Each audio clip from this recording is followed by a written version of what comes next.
Over the course of several years after the publication of the 48 Laws of Power, I received thousands of emails from readers who came to me with their problems.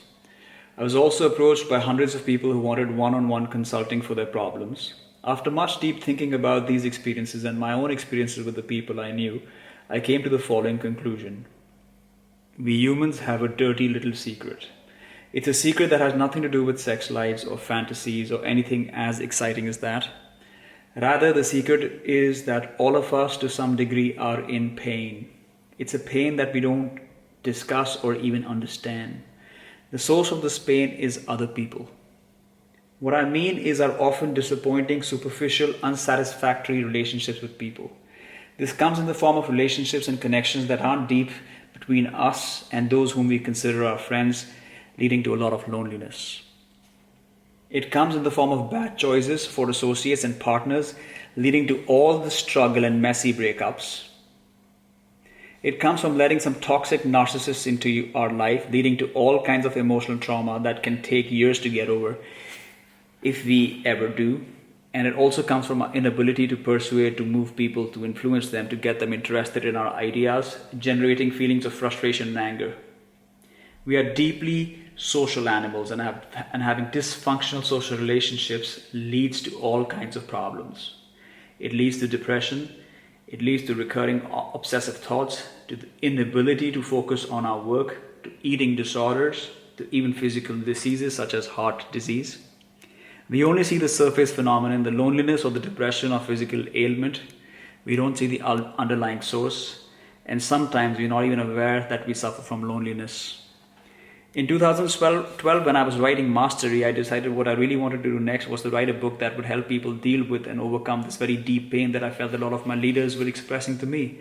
But I didn't want to just write the usual stupid self-help book that throws little formulas at you, pat phrases about how to get along with people. I wanted to write a book that I always try to do, one that gets inside of you, that changes how you think about the world, that gets you under your skin and really alters your perspective about people and the world.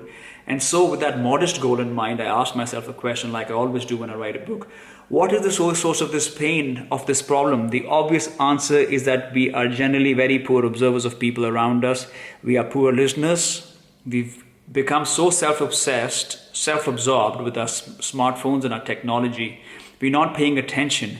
And when we do pay attention, we project onto people our own emotions and our own desires. Or we are very quick to judge and categorize them.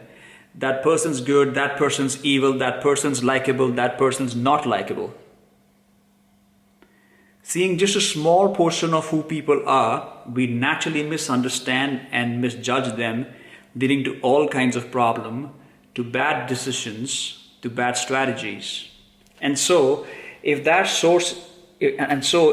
is the source of our problem, then the solution is that we all just become better observers and listeners, which is what a lot of self-help books that deal with the subject say. But I found that very unsatisfying for an answer. That's not where I wanted to begin. I thought very deeply and decided I wanted another question. Are these moments in our life in which we actually feel different, in which we are actually paying deep attention to people, in which we are actually observing them? And I said, yes, there are. Are there moments? Are there moments in our lives when we are doing these things? First of all, as children are master observers of people. They are very attuned to the emotions and moods of their parents. Their survival depends on it. Con artists hate children because children can see through their phoniness and their fakeness. We are all weird observers when we were children. Then if we travel to a foreign country and everything's exotic and weird, our senses are heightened. We are paying attention to people. They seem so different. We want to understand them. Also, if we start a new job, we're a bit nervous. We're paying attention to all the little power dynamics going on. Obviously, when we fall in love, we are extremely attentive to that person.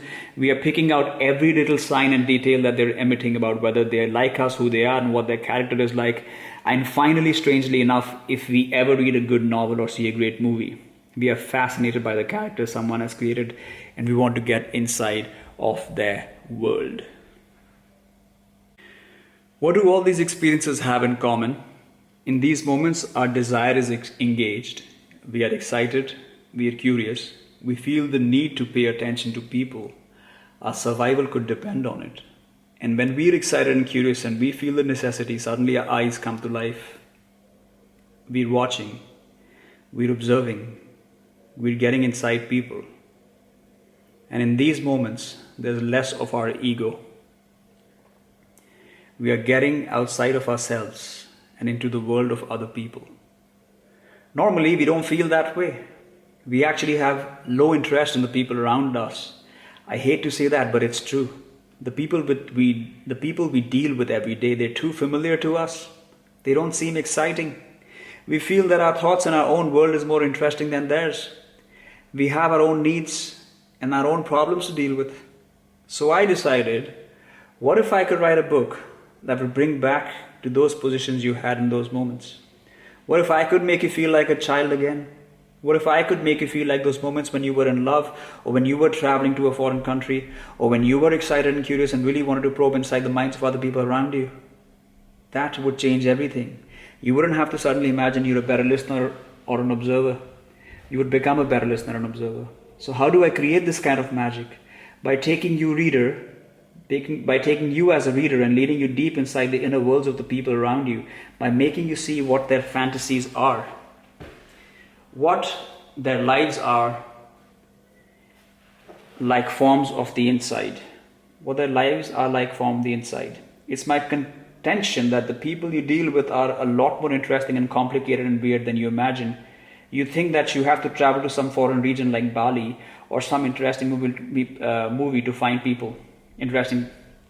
No, that salesman at Rite Aid or whomever, they actually have a really deep, rich inner life. They are fascinating, you're just not realizing it. So how am I going to do this? How am I going to make you understand people rather than let them cause you pain? By immersing you in the study of human nature. And as I said, I will alter how you perceive people from the inside out. And once I get you to go that far, you're never going to want to go back to where you were before. The primary law of human nature.